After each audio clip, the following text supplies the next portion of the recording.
تیسرا اس کا جو پوائنٹ ہوتا ہے کہ جب وہ فیمیلز ڈسچارج ہو رہی ہوتی ہیں تو ان کے مادے کا رنگ جو ہوتا ہے وہ گرے بھی ہو سکتا ہے، گرین بھی ہو سکتا ہے، یلو بھی ہو سکتا ہے۔ تیسرا اس کا جو پوائنٹ ہوتا ہے وہ ہوتا ہے کلیمیڈی۔ کلیمیڈی یہ ایک بیکٹیریا ہوتا ہے،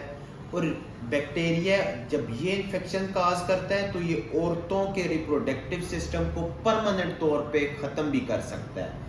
یہ بیکٹیریل انفیکشن کاز کرے گا آپ کے مطلب جسم میں جا کے، اور یہ عورتوں کے اندر ان کے ریپروڈکٹیو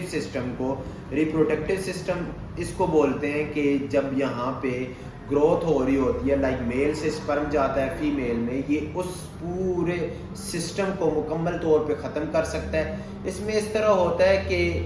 اس کی علامات یہ ہوتی ہیں کہ اس میں مردوں اور عورتوں دونوں میں اس طرح ہوتا ہے کہ ان کو پیشاب جو ہے وہ جل کے آئے گا، اور پیشاب کرتے ہوئے ان کو ساتھ درد بھی ہوگا۔ عورتوں میں اس طرح ہوتا ہے کہ وہ یوزلی ان کا مطلب لائک آلموسٹ مطلب ہول ڈے آپ کہہ سکتے ہیں، یا دن میں وہ کسی وقت وہ خود ہی وہ ڈسچارج ہونا شروع ہو جاتے ہیں۔ لائک اس کے بعد اس کی جو تیسری وہ سمٹم ہوگا جس کو کلیمیڈی بیکٹیریا نے اس کی باڈی پہ انفیکٹ کیا ہوا ہے، اس سے کیسے پتہ چلے گا کہ مطلب دونوں کو، میل کو بھی فیمیل کو بھی، ان دونوں کے پیٹ میں درد ہو سکتا ہے، اور فیمیل کے پلوکس، اور سیکس کے دوران یا سیکس کے بعد بھی ان کو لائک پیٹ میں، ویجائنا میں، پرائیویٹ پارٹ میں درد ہوتا ہے۔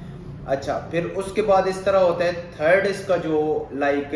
سمٹم ہوگا کہ کلیمیڈی بیکٹیریا نے آپ کے جسم کے اوپر کوئی انفیکشن کاز کیا ہے، یا آپ کی باڈی کلیمیڈی سے افیکٹڈ ہے یا نہیں افیکٹڈ ہے۔ اس کا تیسرا پوائنٹ یہ ہوگا کہ ہم بستری کے بعد آپ کو لائک فیمیل جو ہوگی ان کو خون آنا سٹارٹ ہو جاتا ہے۔ اس کے بعد اس طرح ہوتا ہے، یہ جو فورتھ پوائنٹ ہے یہ عورتوں کے لیے ہے، کہ عورتوں کو اس طرح ہوتا ہے کہ پیریڈ ختم ہوئے ہیں، پیریڈ کے بعد ختم ہونے کے بعد پھر بھی وہ 2 دن بعد 3 دن بعد سپاٹنگ ہوتی رہے گی، بلڈ آتا رہے گا، ساتھ وہ ہوگا، سب کچھ آتا رہتا ہے۔ کنڈیڈیا جو ہوتا ہے یہ اس کا فورتھ ٹائپ آ گئی ہے کہ کس وجہ سے آپ کو آپ کے سپرم کے اندر پس سیل آ سکتی ہے۔ وجہ بتانے جا رہا ہوں کہ کنڈیڈیا یہ ایک فنگل انفیکشن ہے۔ فنگل مطلب یہ ایک فنجائز سے آپ کے جسم میں جا کے انفیکشن کاز کر سکتا ہے۔ جب یہ اس سے لائک میل اور فیمیل دونوں فار ایگزامپل اگر انفیکٹڈ ہو جاتے ہیں تو ان کے سمٹمز کیا ہوں گے کہ آپ کے منہ کا ٹیسٹ چلا جاتا ہے، آپ کوئی بھی چیز کھاتے ہیں تو وہ اس کا آپ کو ذائقہ وغیرہ کچھ بھی نہیں آتا۔ آپ کی یو ٹی آئی میں پورے یورینری ٹریک میں کہیں پہ بھی انفیکشن ہو جائے گا۔ انفیکشن سے مطلب کہ زخم بنے گا، یو ٹی آئی بولتے ہیں پورا پیشاب والا جتنا بھی ٹریک ہوگا، لائک آپ کے کڈنیز میں ہو سکتا ہے، بلیڈر میں ہو سکتا ہے، آپ کے لائک پرائیویٹ پارٹ میں کسی جگہ پہ بھی ہو سکتا ہے، فیمیل کی وجائنا میں ہو سکتا ہے، اووری میں ہو سکتا ہے،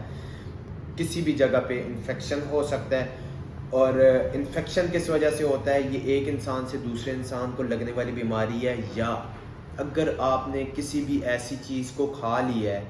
جو کینڈیڈیا فنجائز سے انفیکٹڈ ہو، اگر آپ نے کوئی ایسی چیز کھا لی ہے تو اس سے بھی آپ کو یہ انفیکشن ہو سکتا ہے، یا آپ کو کوئی ایسی چیز لگ گئی ہے، یا آپ کے پاؤں میں کٹ ہے، آپ کسی ایسے پانی میں چلے گئے ہیں جہاں پہ کینڈیڈیا فنجائے جو ہے وہ اس کی لائک کالونیز بنی ہوں، تو وہ آپ کے انفیکشن والی جگہ میں سے آپ کے جسم کے اندر داخل ہو کے آپ کے پرائیویٹ پارٹ میں جاتا ہے، وہاں پہ جا کے پھر جب انفیکشن کاز کرتا ہے، میں نے آپ کو بتایا ہے یورینری ٹریک میں انفیکشن کاز کرے گا، جب وہاں پہ انفیکشن کاز کرتا ہے تو پس سیل آتی ہے، جب وہ پس سیل آتی ہے تو آپ کے سپرم میں آپ کے مادے کے ساتھ جب بھی آپ ٹیسٹ کروانے جاتے ہیں تو وہ پس سیل پھر اس میں آ رہی ہوتی ہے، تو آپ کی رپورٹ میں کلیئر ہو جاتا ہے۔ جو ففتھ اس کی ٹائپ ہے وہ ایڈیوپیتھک ہو سکتی ہے، اس میں کوئی لائک سمجھ نہیں آ رہی ہوتی کہ کس وجہ سے آپ کے سپرم کے اندر پس سیل آ رہی ہے۔ سکس اس کی جو ٹائپ ہے، اگر آپ کا پروسٹیٹ پی ایس اے کا ٹیسٹ کروا لینا چاہیے تاکہ آپ کو پتہ چل جائے کہ آپ کی پروسٹیٹ کے اندر کوئی سوزش یا ان میں سویلنگ آ جائے، تو اس وجہ سے بھی یہ آپ کے سیمن میں پس سیل آ سکتی ہے۔ اس کے علاوہ جی اگر کوئی آٹو امیونو ڈیزیز ہو جائے جو خود ہی اپنے جسم کو خود ہی لائک آپ کے جسم کے اندر سے ہی آپ کے جسم کو کھانا شروع کر دیتی ہیں، کچھ اس طرح کی بیماریاں ہوتی ہیں، اگر اس طرح کی کوئی بیماری ہو جائے تو آپ کو اس وجہ سے بھی آپ کے سپرم میں ایشو آ سکتا ہے۔ جی تو اس کی جو 6 ٹائپ ہے اس میں بتاتا جا رہا ہوں کہ اگر انفلیمیشن ہو جائے میل کے ریپروڈکٹیو سسٹم میں، اس کا جتنا بھی ریپروڈکٹیو سسٹم ہوتا ہے اس میں کسی جگہ پہ بھی انفلیمیشن ہو جائے، انفلیمیشن میں سویلنگ بھی ہو سکتی ہے، ریڈنس بھی ہو سکتی ہے، اور اس کے علاوہ بلیڈنگ بھی ہو سکتی ہے۔ اگر پورے ریپروڈکٹیو سسٹم میں کہیں پہ بھی کوئی اس طرح کا انفیکشن ہو جائے تو اس میں بھی پس سیل آپ کے سپرم میں آ سکتی ہے، یہ بھی وجوہات ہو سکتی ہے۔ ای کولائی ایک گرام نیگیٹو بیکٹیریا ہوتا ہے، یہ اینیروبک ہوتا ہے۔ اینیروبک کا مطلب یہ ہوتا ہے کہ آکسیجن کی ایبسنس میں بھی یہ جو گروتھ کر سکتا ہے۔ یہ اینیروبک بیکٹیریا اگر یہ آپ کی باڈی میں چلا جائے تو اس وجہ سے بھی آپ کے سپرم کے اندر، آپ کے منی کے اندر، مادے کے اندر پس آ سکتی ہے۔ یہ مائکوپلازما ایک اور بیکٹیریا ہوتا ہے، اگر یہ بھی انفیکشن کاز کر دے تو اس سے بھی آپ کو یہ بیماری ہو سکتی ہے کہ آپ کے سپرم کے اندر پس سیل آ سکتی ہے۔ اس کے علاوہ اگر آپ بہت زیادہ الکوہل یا سگریٹ، بہت زیادہ ٹوبیکو استعمال کر رہے ہیں یا الکوہل بہت زیادہ لے رہے ہیں تو اس وجہ سے بھی آپ کو یہ ایشوز آ سکتے ہیں۔ اگر ہیپریز انفیکشن ہو جائیں، یہ ایک وائرس ہوتا ہے، اگر یہ آپ کے جسم میں جا کے کوئی انفیکشن کاز کر دے تو اس وجہ سے بھی آپ کے سپرم کے اندر پس سیل آ سکتی ہے۔ اب ویورز بات کرتے ہیں ٹیسٹوں کے بارے میں کہ اس کے لیے کون کون سے ٹیسٹ ریکمینڈ کیے جاتے ہیں۔ جو اس کے لیے ٹیسٹ ریکمینڈ کیے جاتے ہیں وہ ان میں یورین روٹین ایگزامینیشن ہوتا ہے کہ آپ روٹین میں جا کے ٹیسٹ کروا لیں کہ آپ کے یورینری ٹریک میں کہیں پہ کوئی انفیکشن وغیرہ تو نہیں ہوا ہوگا۔ دوسرا اس کا جو ٹیسٹ ہوتا ہے وہ ہوتا ہے سیمن انالیسس۔ روٹین میں سیمن انالیسس 4 دن کا وقفہ کر کے، 5 دن کا وقفہ کر کے کسی بھی لیب میں جائیں، ماسٹر بین کر کے ہاتھ سے نکال کے آپ نے دینا ہوتا ہے۔ صابن، شیمپو وغیرہ کوئی چیز استعمال نہیں کرنی ہوتی تاکہ اس میں کوئی بھی اس طرح کا پارٹیکلز نہ چلا جائے جس وجہ سے سپرم کی ڈیتھ ہو جائے۔ اس کے لیے تیسرا جو ہوتا ہے وہ ہوتا ہے آپ سپرم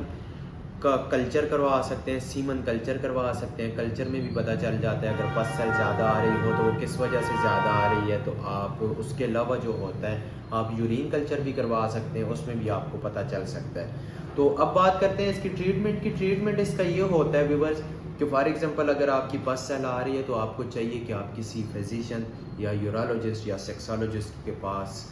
آپ جائیں اور جا کے اپنا ٹریٹمنٹ کروائیں۔ اس کا کوئی بھی اس طرح کی میڈیسن نہیں ہوتی، جو بھی میڈیسن ہوتی ہیں وہ ڈاکٹر کی ریکمنڈیشن کے مطابق اور اپنے اوپر سختی کر کے جن چیزوں سے ڈاکٹر نے پرہیز بتائی ہے ان سے پرہیز کریں، اور جو میڈیسن وہ بتا رہے ہیں اگر وہ آپ پراپر لیتے ہیں تو آئی ہوپ کہ آپ جلدی ان بیماریوں سے اپنے آپ کو بچا سکتے ہیں۔ ویڈیو ویورز اگر اچھی لگی ہو تو لائک کریں، شیئر کریں، کمنٹس کریں، دوستوں کے ساتھ بھی شیئر کریں تاکہ یہ نالج ان تک بھی ڈیلیور ہو سکے۔